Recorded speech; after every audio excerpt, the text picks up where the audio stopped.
First one. No. No. No, it's the second. Okay, good morning, everyone. It is 9:30 on Webinar Wednesday, and we're so thankful to have you with us this morning. As always, we begin on time because that's what everybody should do. If you have a meeting at 9:30, it should start at 9:30. It doesn't matter. The people that say, "Oh, well, let's wait for a few people to come in." Shame on you. Just my opinion. Welcome to another Webinar Wednesday. I'm Diane Michael with Beyond the Boardroom. And I'm here with my friend and partner, Lindsay Lombardi, with Coastal Living Association Management and Dominion Management. If this is your first time with us, welcome.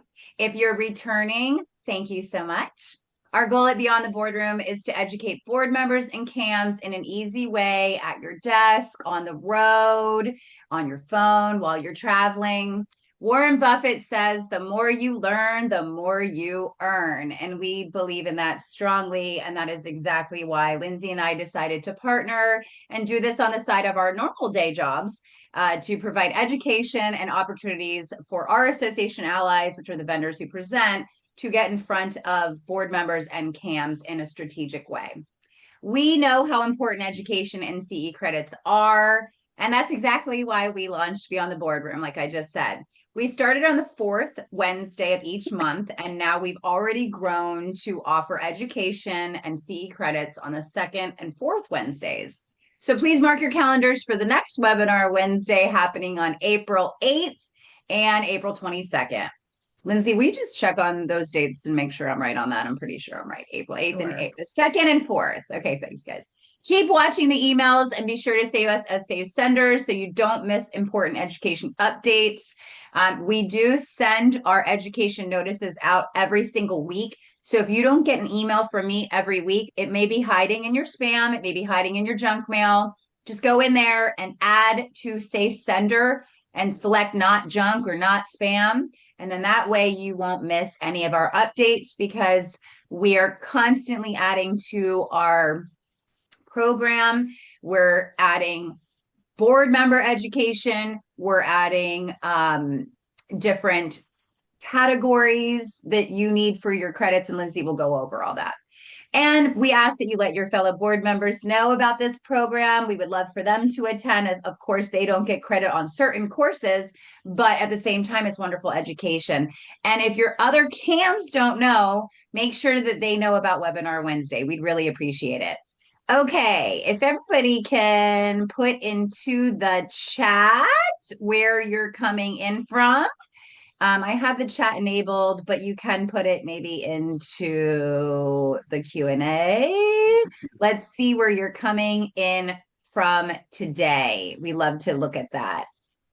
Lindsay, will you just go over what you wanted to go over? Sure. So at the end, we'll go over how you all get credit for today's course, but I just want to clarify because there was a little bit of confusion. So this course is for HOA credit. So a lot of you may not be familiar with that, but a new requirement for CAMs that manage homeowners associations are 5 hours specific to HOA management.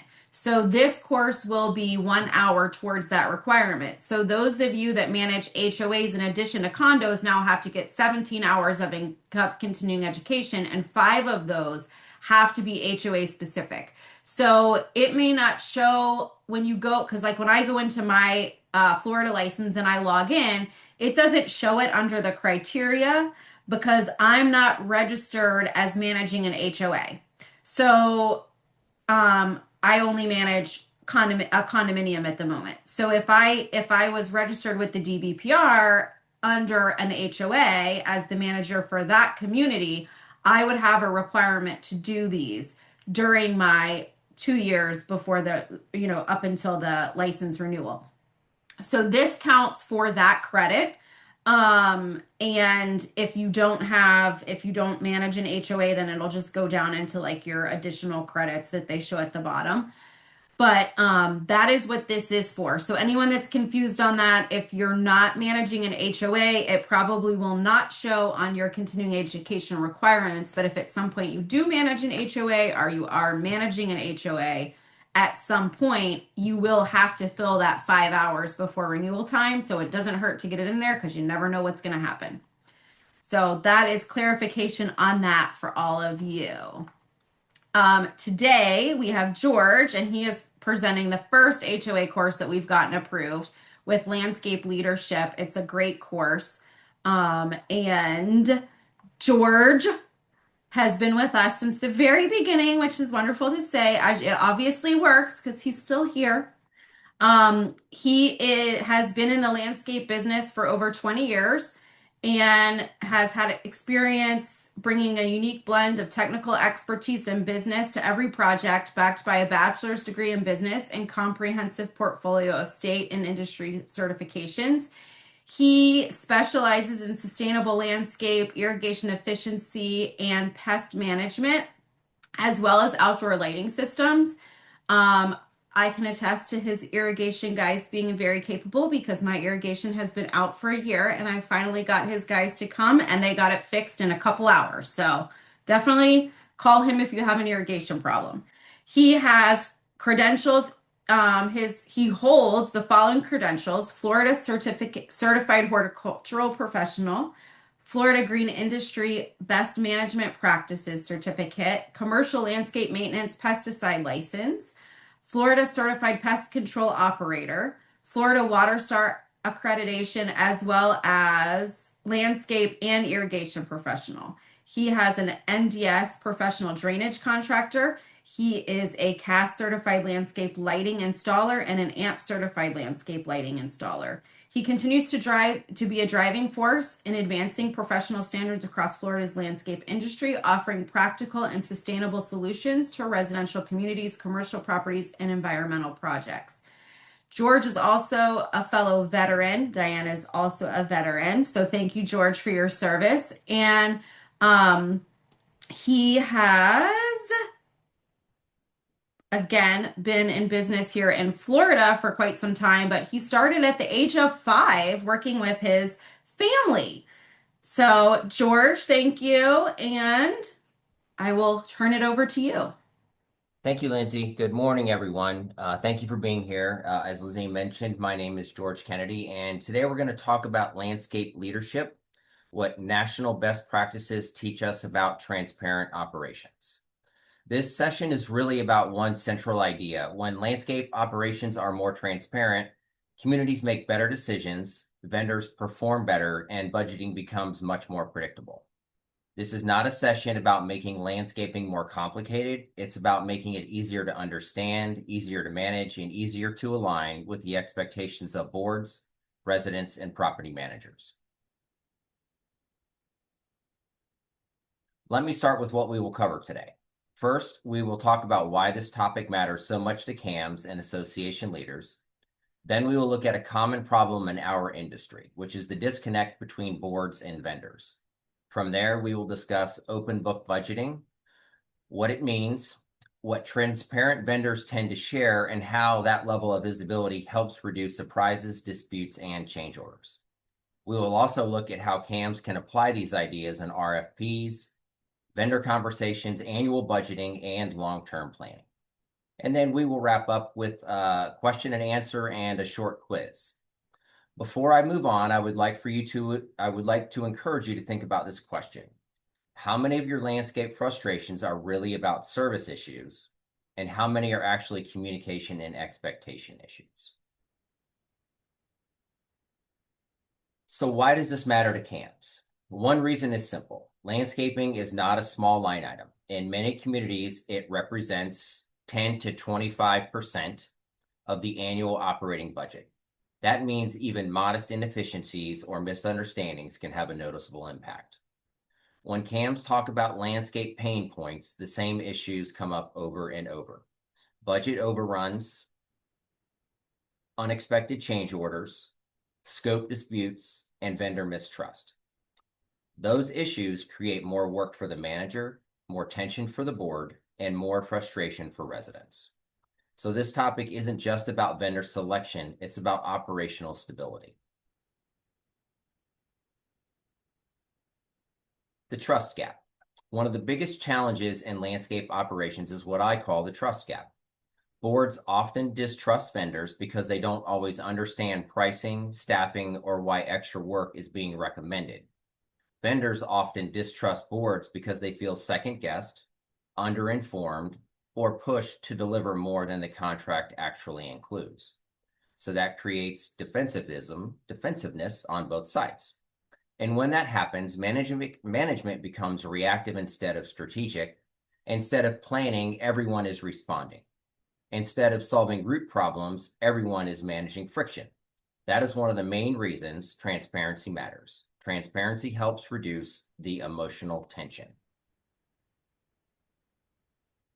National best practice insight. One of the most important observations from national best practice operations is companies using open book financials tend to have significantly lower forecasting error rates than closed book service vendor. The figure in the presentation is 34 to 40% lower error rates in project budget forecasting. Now, whether that relates to whether the exact percentage varies by market or service type, the principle is what matters. The more visible the assumptions are, the more predictable the outcomes tend to be. And that makes sense. If labor assumptions are hidden, if material pricing isn't discussed, and if scope isn't clearly tied to cost, then the budget can look fine at the beginning and it will still fail later. So transparency does not guarantee perfection, but it does improve accuracy. So what is open book budgeting? What do we mean when we say that? It means that the client isn't just given a final number, they're given visibility into the thinking behind the number. That usually includes labor assumptions, material pricing, overhead and margin structure, and a clear connection between scope and cost. In other words, price becomes explainable. This does not mean that the vendor has to reveal every internal detail of the business. It just means they are transparent enough that the CAM or the board can understand the major cost drivers. That understanding is what leads to better decisions. So let's compare the difference between open and closed book vendors.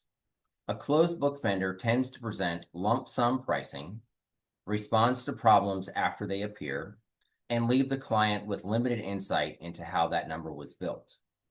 An open book vendor tends to offer more line item clarity, including planned contingencies. They operate more collaboratively, and they create better budget forecasts. Now, this does not mean that every closed book vendor is bad or that every open book vendor is great. But what it does mean is that one model encourages explanation and planning while the other creates uncertainty. And uncertainty usually shows up later as tension, delay, or unexpected cost.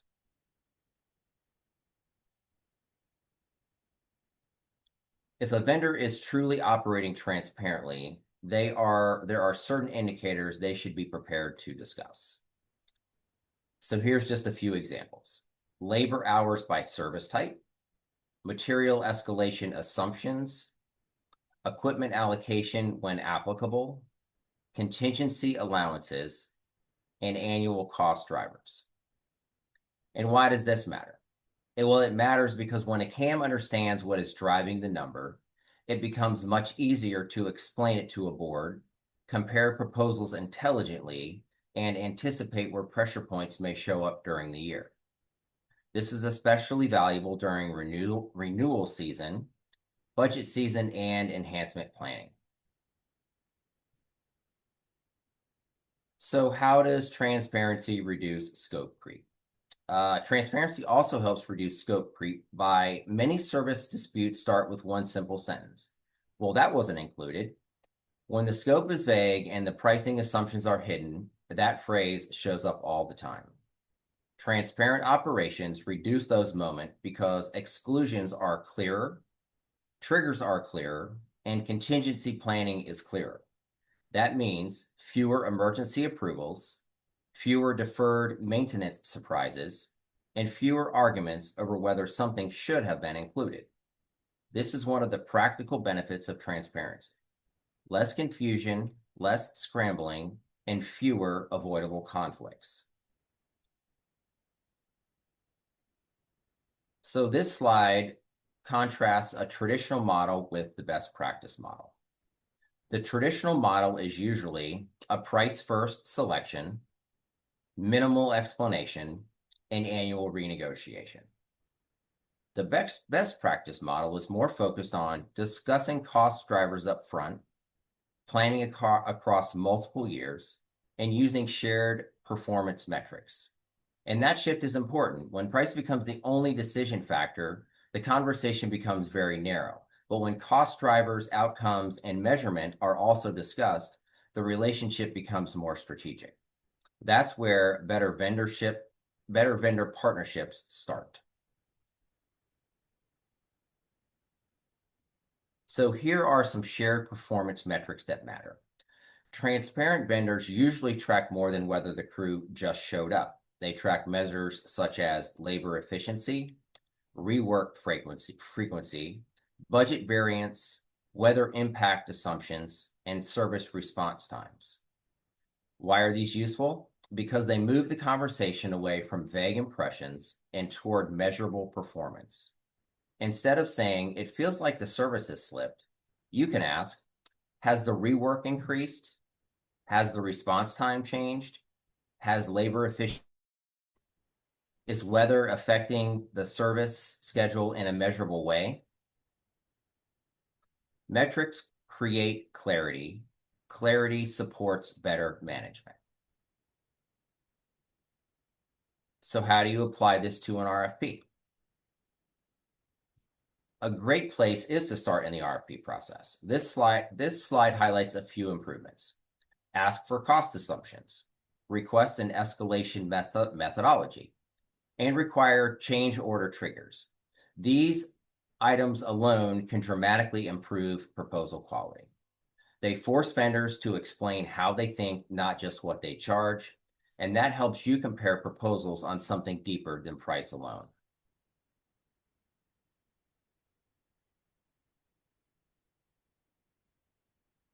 How can it help budgeting reserve impact planning? When operations are more transparent, budgeting gets stronger. The open book practices improve annual budgeting accuracy, multi-year forecasting, capital planning coordination, and confidence in reserve contribution decisions. And for CAMs, that matters a lot because one of the hardest parts of the job is not just managing the current service, it's helping the board prepare intelligently for what comes next. The more predictable the landscape budget is, the easier it becomes to plan projects, schedule improvements, and avoid last-minute financial stress. So here are some questions that CAMs should start asking right away. How do you build your pricing? What assumptions are most likely to change? How do you track labor efficiency? What causes budget overruns in our market? These are strong questions because they go beneath the surface. They tell you whether the vendor is thoughtful, prepared, and capable of a real partnership. They also change the tone of the relationship because now you're not just looking at a price sheet, you're leading a business conversation. So I want to give you a real world example. This is a practical real world example of an HOA entrance rehabilitation project. We were one of 3 bidders on this project, and we won the project, and our proposal was infinitely more detailed than the other 2 proposals. So this is exactly where the kind of transparency matters. It's because entrance work often involves multiple moving parts. In this case, plant replacement, irrigation adjustments, annual color, grading, lighting consideration, and in this instance, also hardscape was included. If the scope is vague and the budget is lump sum only, this project could have caused a lot of confusion. So imagine 2 vendors proposing this same entrance rehabilitation. One says we can do it for this price. The other says, here's the labor assumption, here's the plant material assumption, here's the irrigation allowance, here's what's excluded, and here's what could trigger a change order. Even if the second proposal is not cheapest at the first glance, it is often the safer proposal to manage. Why? Because it gives the association a clear roadmap. it reduces ambiguity, and it gives the manager something concrete to explain to the board. Now let's take it one step further. If the board asks later, why did the project cost change? An open book approach gives you a better answer. You can say, well, the material pricing moved, or the existing irrigation conditions differed from what we assumed, or the approved scope actually expanded. That's very different from saying, well, the vendor sent a change order. Transparent options improve accountability on both sides. The vendor has to explain the changes, and the client has a clear basis for approving or challenging them. So here are the key takeaways. First, transparency reduces friction. Second, predictability matters more than price. Third, CAMs play a real leadership role by setting expectations early. And fourth, best practices lead to better outcomes for boards, residents, and vendors alike. I want to especially emphasize the phrase at the bottom. This is about leadership, not micromanagement. Transparency is not about controlling every detail. It's about creating a healthier operating environment. So as we wrap up, I want to say this. The goal is not to make every board a landscape expert. The goal is to help communities work with landscape partners in a way that is more informed, more stable, and more predictable. When expectations are clear and cost drivers are visible, decisions improve. That gives CAMs a stronger position. That gives boards more confidence, and that gives vendors a better chance to perform successfully.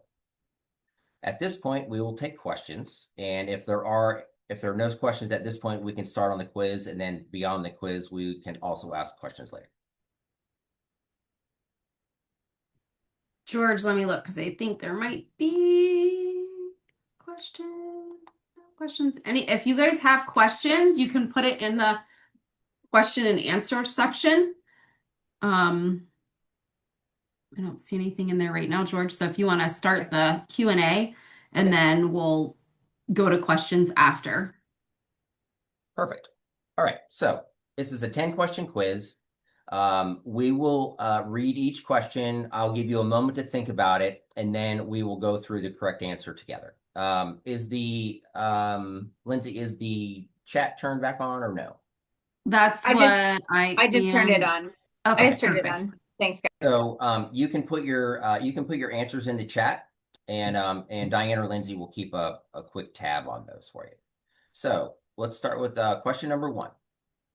Landscaping services typically represent approximately what percentage of an association's annual operating budget?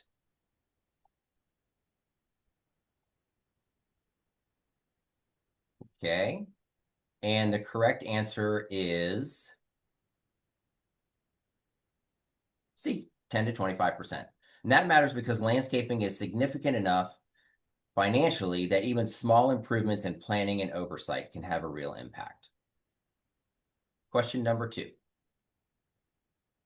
One common challenge between community boards and vendors is often described as what?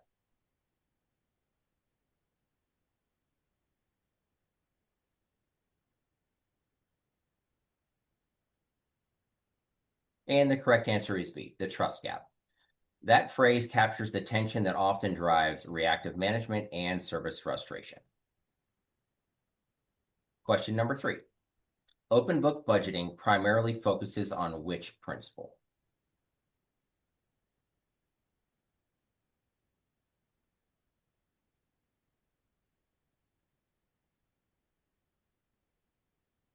I'm seeing lots of B's. That's great. And the correct answer is B. That is the heart of the concept. Open book budgeting is about helping the client understand how the price was built. And question number 4. Which of the following items is typically disclosed in an open book budgeting model?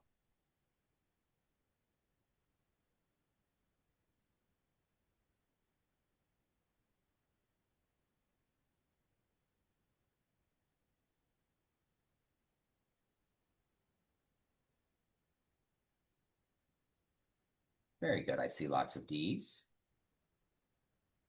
And the correct answer is D, all of the above. That includes labor assumption, materials pricing, and overhead and margin structure.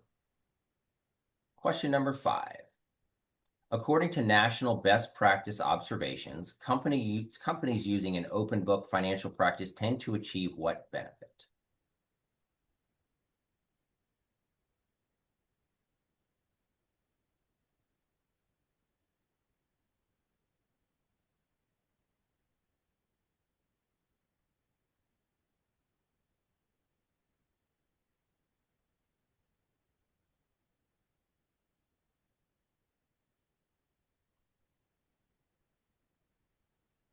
Very good. And the answer is B, lower forecasting error rates.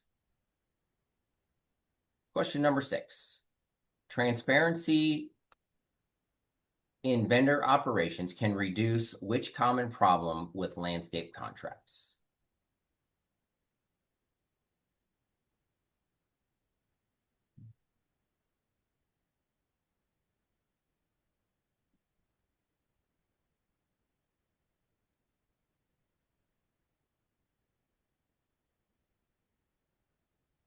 Okay. And the correct answer is B, scope creep and service disputes. That's one of the most immediate operational benefits of this entire approach. Question number 7.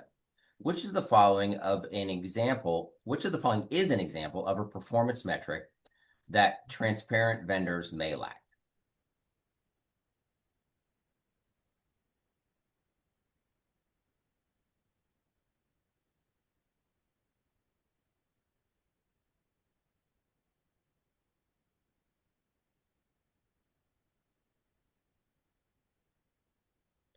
Very good. The answer is D, all of the above. Labor efficiency, rework frequency, and budget variance all help create a better performance conversation. And question number 8. Traditional vendor selection model often prioritizes which factor above others?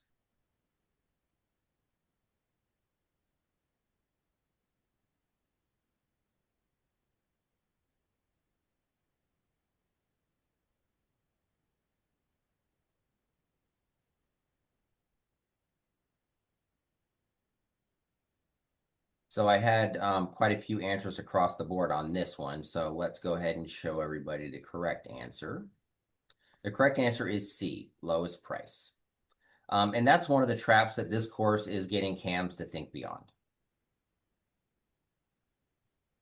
Okay, question number 9.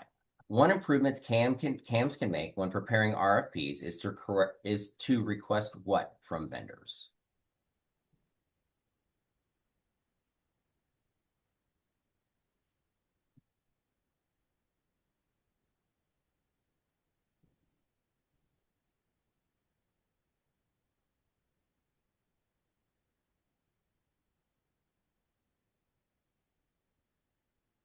Okay, and the correct answer is B, cost assumptions and escalation methodology. That one change alone can improve proposal clarity dramatically. And our final question is, what is one major benefit of transparent financial practices for associations?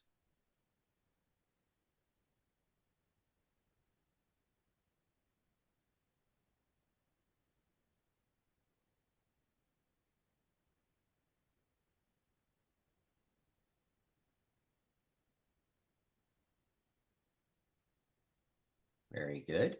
And the answer is B.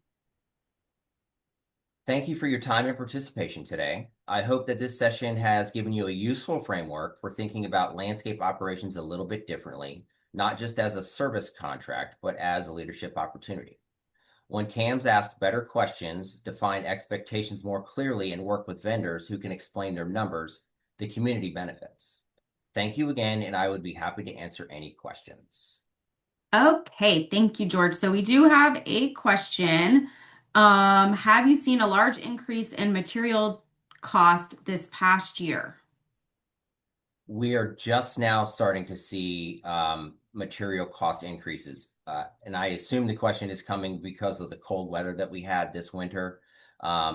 Fortunately, most of the vendors that we buy materials from come from very South Florida, and the plants were minimally impacted. So no, we have not seen a big increase in prices so far, but I do feel like the shipping prices, delivery prices are all going to start going up pretty dramatically because of the fuel cost increase. Yeah. So on that topic, because this is something that I've experienced on the property that I'm managing. Um, so, as you stated, and I think last month we kind of talked about this a little bit. So, not have, after the freeze, you're supposed to wait a certain period of time before you start cutting back and taking stuff out. So now we're pretty much at the point where we've reached that wait period is over, and now Right. you're going to start cutting things back. Mhm. Obviously, there's cost associated with that, but how long are you telling your clients, like once you cut things back, how long are you telling everyone to wait before you decide to see if it's going to grow back or um, replant? So some of it's going to depend on the plant material itself. Some of the plants are already rebounding pretty dramatically, even in a short period of time. So there's going to be minor cutbacks that are necessary. There's others that have not responded in the way that we want. So realistically, if you don't see the growth that you want on the plant material by the end of April, it's at that point it's time to start making decisions as to whether or not you want to wait for it to it, chances are it's not dead from the roots all the way through, but the grow back period of that material may be so long, like in excess of a year, that the cost benefit may say, okay, well, it's probably better for us just to replace this than wait for it to get to the size that we want. Okay. And then something else which actually came up for me specifically yesterday, I was on my way to my property for a meeting, and I got a message from my cleaning person on site that the landscape guys had stopped her to say that the backflow for the irrigation was leaking. So I called New Smyrna Beach Utilities, and they thought that it was on their side, and I was told by them it's probably us. We've replaced over 120 of them since the freeze, affected them a lot more than they expected. Turns out it is on our side, so I'll have to deal with that today. But how are you seeing, as we're starting to water and things we're starting to try to get things growing again, that the freeze has affected irrigation on property, and what should CAMs and board members maybe look for, or have their maintenance people keep an eye out for, that would show that there's an issue that might be due to the freeze that needs to be dealt with? The first thing to look at is your water bill. If you assuming that you're operating off of reclaimed or regular potable water. Now the challenge with that is that most of the irrigation systems that are that are potable, not reclaimed, also operate the pool area if you have a pool as an amenity in your community. So, and when it gets really cold, pools evaporate much faster than they do when it's warm. So some of that water usage could be related to the pool. Some of it could be related to irrigation, but start with the water bill or the irrigation meter first, because that's usually the first sign that there's a problem. Okay, great. And I will say to everybody, definitely take a look, because like this was something that we didn't notice, and thank God the landscape guys did as they were weeding, because it was leaking down at the bottom. So it wasn't anything that was like spraying that you would see. So if you have maintenance guys on site, on days where you're running irrigation and stuff, you may have them walk around. I know most of us in our landscape contracts have irrigation inspections once a month, but if we're just starting to see it and you've had your inspection and you're not getting one for another month, or maybe you're